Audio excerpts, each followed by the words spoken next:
देखो ममता, मैं आज ऑफिस जाने के मूड में नहीं हूँ। किसी का फोन आया ऑफिस से तो बोल देना कि मैं घर पर नहीं हूँ, किसी जरूरी काम से गांव गया हूँ। ठीक है, मैं चला सोने, बाकी मैं संभाल लूंगा। ममता बेचारी, जैसा नाम वैसा ही नेचर। ना कभी झूठ बोला, ना फरेब, ना किसी से चालाकी की, ना किसी की पंचायत। सुन लेती है पति की बात और फिर कुछ देर बाद फोन आता है। हेलो, कौन? मैं सुनील का बॉस बोल रहा हूँ। दफ्तर में इतना काम पड़ा है, अभी तक ऑफिस नहीं आया। वो क्या कर रहा है? फोन दीजिए उसे। जी वो तो सो रहे हैं। कह रहे हैं कि आज गर्मी बहुत है तो घर के मजे लेंगे। बॉस को बीवी की बात पर गुस्सा आ जाता है। तो उसे बोल दीजिएगा कि अब घर में गर्मी के ही मजे ले, कोई जरूरत नहीं है यहाँ आने की। ये बोलकर बॉस फोन रख देता है। ममता सारी बात सुनील को बता देती है। न जाने किस बेवकूफ से पाला पड़ा है, समझ नहीं आता। तुम्हारे कारण मेरी नौकरी चली गई। अरे झूठ बोलने में क्या जा रहा था तुम्हारा? ममता को समझ में नहीं आ रहा था कि उसकी खता क्या थी। अरे जो है वही तो बोला। फिर एक रोज, बहू, अरे ओ बहू, कहाँ है तेरा पति? इस महीने घर के खर्चे के पैसे भी नहीं भेजे। क्यों, माँ बाप की फिक्र खत्म हो गई है क्या उसे? बाय लागू माँ जी, वो ये बोल रहे थे कि माँ को क्या है, घर का राशन, खेत का पैसा, मवेशी का दूध, फिर भी न जाने क्यों मेरे सर पर भार देकर बैठी है। तभी सुनील ममता के मुंह पर हाथ रख देता है। क्या रे कलमुँह है, हटा बहू के मुंह से हाथ। अरे क्या क्या बोलता है तू? वो तो इसकी झूठ बोलने की आदत नहीं है, इसलिए पता चल रहा है। देख मेरी सास कितनी शरीफ है। हाँ, तेरी माँ तो मोहल्ले की बदमाश है ना, और तेरी सास शरीफ है। बेटा ममता को देखता है और गुस्से से बोलता है। अब खड़ी खड़ी देख क्या रही हो? और भी कुछ कहना है क्या? माँ आई है ना, जाकर छाछ ले आ ठंडी वाली। ममता अंदर चली जाती है। माँ, इसके सच बोलने की आदत के कारण मेरी नौकरी जाते जाते रह गई। वो तो मैंने अगले दिन जाकर पैर पकड़ लिए मालिक के, नहीं तो। सब जानता है बहू की आदत नहीं है झूठ बोलने की, तो तू शांत क्यों नहीं रहता? क्यों उसे झूठ बोलने को बोलता है? फिर एक रोज, बहू, जा अपनी पड़ोसन के पास और उससे बोल कि वो लाल वाली साड़ी जो उसने नए साल की पार्टी में पहनी थी, तुझे वो चाहिए। ना माँ जी, मुझे नहीं चाहिए।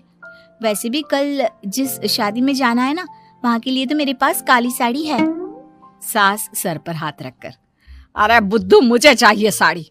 वैसे भी तुम लोगों में तो साड़ी का लेन देन चलता है ना, तेरी भी तो उसने पहनी थी ना। हाँ माँ जी, वो क्या है ना, हम दोनों के कपड़े एक दूसरे को आ जाते हैं। मैं ले आती हूँ आपके लिए साड़ी। बहू पड़ोसन के पास जाती है। कैसी हो निर्मला, तेरी लाल साड़ी चाहिए थी। क्यों?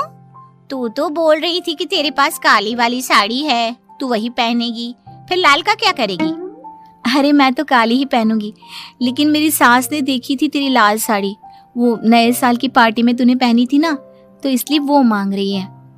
ये सुनकर पड़ोसन थोड़ा परेशान हो जाती है। देख ममता, तेरे लिए तो मैं एक बार को साड़ी दे भी देती, लेकिन तेरी सास के लिए नहीं।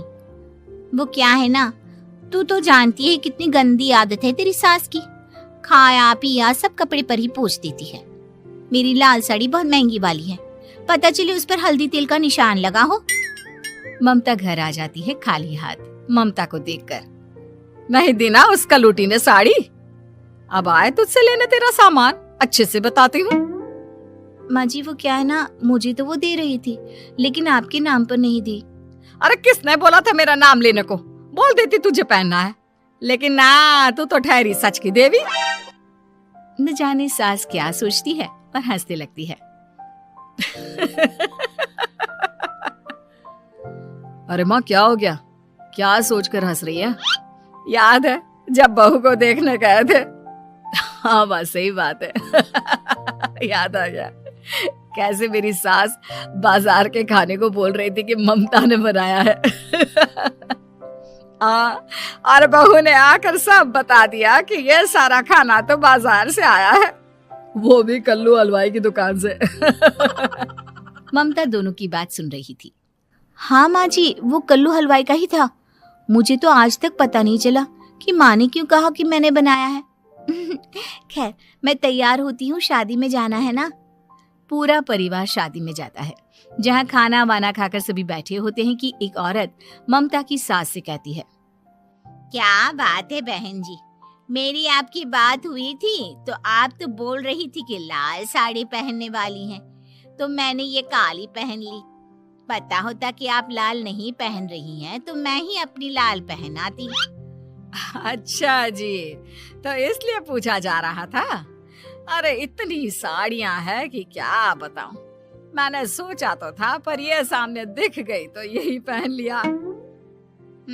अच्छा, मेरी तो तैयारी काफी दिन से चल रही थी, फिर भी आज ऐसा लग रहा है कि ठीक से तैयार नहीं हुई मैं। तभी आ जाती है हमारी सच्ची बहू ममता बहू। आंटी जी, वो क्या है ना, पड़ोसन की लाल साड़ी माँ जी को पहननी थी, लेकिन आप तो जानती है माँ जी की आदत, सारा खाया पिया कपड़ों पर ही पोंछ देती है, तो उसने साड़ी देने से ना ऐन वक्त पर मना कर दिया, तो अब इन्होंने ना मेरी साड़ी पहनी है। औरत ममता की सास को घूरती है, अरे मांग कर ही साड़ी पहननी थी क्या? हम जैसे तो खुद की ही साड़ी पहनते हैं, चलो चलते हैं। सास का गुस्सा अब ममता पर फूट पड़ता है। अरे क्या जरूरत थी ये बात सबसे कहने की? अरे घर की इज्जत का कोई ख्याल है कि नहीं तुझे? हाँ, मैंने क्या बोल दिया माँ जी? मुझे क्यों डांट रही है? मेरी गलती क्या है? ममता को रोता देख सुनील आ जाता है। अरे माँ, क्या हो गया? पता है ना शादी का माहौल है। सास सारी बात बेटे को बता देती है। देख रहा है तेरी बहू का हाल। अरे इस लड़की को तो ये भी नहीं पता कि कब कहाँ क्या कैसे बोलना है। अरे लेकर जा इसे यहाँ से। सभी घर आ जाते हैं। सास का मुंह तो फूला ही रहता है कि एक दिन। चलो बेटा, बहुत दिन तुम लोगों के साथ रह ली, अब चलो। वैसे भी ऐसी बहू के साथ समय कैसे कटे, जो ना झूठ बोलती है ना लोगों की चुगली करती है। अरे गांव में ही ठीक हूँ मैं, कम से कम 4 घर की खबर तो मिलती रहती है, वो भी मसाला डालकर। कैसी बात कर रही है माँ? अभी तो आई है, रह जाना, कितना अच्छा लगता है तेरे रहने से घर। तभी ममता आ जाती है। अच्छा लगता है, लेकिन आप तो बोल रहे थे कि न जाने कब तक रुकेगी, जाने का नाम ही नहीं ले रही। जाए तो कम से कम घर में थोड़ा सा फ्री सा तो फील करूं, यही बोल रहे थे कल माँ जी आपके लिए। सास बेटे को देखती है, लेकिन क्या कहती बेचारी, जब अपना ही सिक्का खोटा हो। चली जाती है चुपचाप गांव। फिर एक रोज घर की घंटी बजती है। सामने खड़ा होता है सुनील का बॉस। सुनील है क्या घर में? वो क्या ना, मैं यहाँ से गुजर रहा था तो सोचा थोड़ा ऑफिस का काम डिस्कस कर लूं। ममता कुछ कहती कि तभी वहां सुनील आ जाता है। अरे बॉस, आप आइए आइए। क्या बात है, घर तो बहुत सुंदर है। वैसे भाभी जी, आपकी खूब बातें सुनी है कि आप कभी झूठ नहीं बोलती। ये तो पता नहीं, लेकिन हमेशा सर कुछ न कुछ ऐसा बोल देती हूँ जिससे परेशानी हो जाती है। मैं ऐसा नहीं चाहती, लेकिन क्या करूँ। खैर, बॉस कुछ देर रुकता है, काम की बात होती है। ममता के साथ सब चाय पीते हैं और जैसे ही बॉस जाने को मुड़ता है कि क्या जी, कितने नेक इंसान है, फालतू ही आप खड़ूस और निकम्मा बोलते हैं इन बॉस को।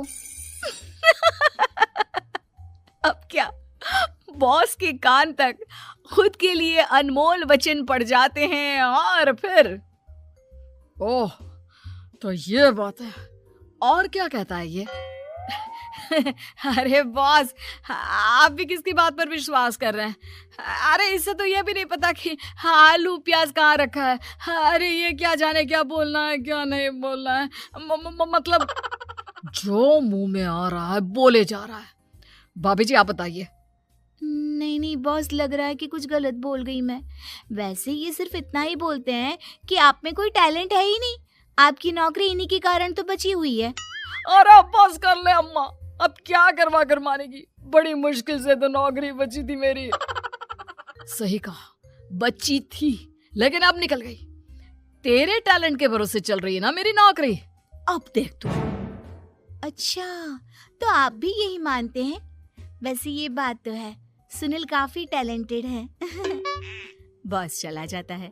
सुनील सर पकड़कर बैठ जाता है। माना सच बोलना एक अच्छी आदत है, लेकिन ममता आज का समय ऐसा नहीं है। तुझे थोड़ा सा समाज को देखकर खुद को बदलना होगा, समझी? जी मुझे तो पता ही नहीं चलता कि मैं क्या गलत कर रही हूँ। यकीन मानिए मैं जानबूझकर नहीं करती। सुनील सोच लेता है कि वो किसी न किसी तरह अपनी बीवी के इस भोलेपन का इलाज करके रहेगा, लेकिन सवाल ये कि कैसे का जवाब अब मिल जाता है। और फिर एक रोज ममता की माँ आती है। ममता, तुझे तो पता है तेरे पापा का काम ठीक नहीं चल रहा है, कुछ पैसों की जरूरत थी, तेरे पास हो तो मदद कर दे बेटा। ममता माँ को घर खर्चे से बचाए पैसे दे देती है। पैसे देने के बाद सुनील आ जाता है। अरे सासू माँ, आज यहाँ कैसे आना हुआ? नहीं बेटा, वो ममता की याद आ रही थी ना तो आ गई। वो क्या है ना, पता है पापा का काम ठीक नहीं चल रहा है तो माँ कुछ पैसे लेने आई थी। क्यों? यहाँ क्या पैसे का पेड़ उगा है? अरे कौन सी माँ अपनी बेटी के ससुराल का खाती है? कोई जरूरत नहीं है पैसे देने की। वापस कर दो माँ जी पैसे और निकलो यहाँ से। आगे से यहाँ पैसे लेने नहीं आना। सुनील ये बोलकर निकल जाता है। उसके जाने के बाद, बेटा ममता, तूने मेरी बेइज्जती कराने के लिए यहाँ बुलाया था क्या? अरे छोटा सा झूठ बोल देती तो तेरी माँ की इज्जत बच जाती, लेकिन चलती हूँ मैं। सास बाहर जाकर बाहर खड़े सुनील से कहती है, तेरे कहने पर बेटा हमने ये नाटक तो खेल लिया, लेकिन उसका क्या असर होता है ये नहीं पता। थोड़ी देर बाद सुनील घर आता है। देखिए, मुझे मेरी गलती का एहसास हो गया है। मैं समझ गई हूँ कि सच कितना सच होता है और उसकी कीमत आज के समय में बहुत बड़ी है। माफ करना, मैं आज से सच कभी नहीं बोलूंगी। क्या? कभी नहीं? फिर क्या, दोनों मियाँ बीवी खुश रहने लगते हैं, क्योंकि बीवी को थोड़े से झूठ की आदत हो जाती है।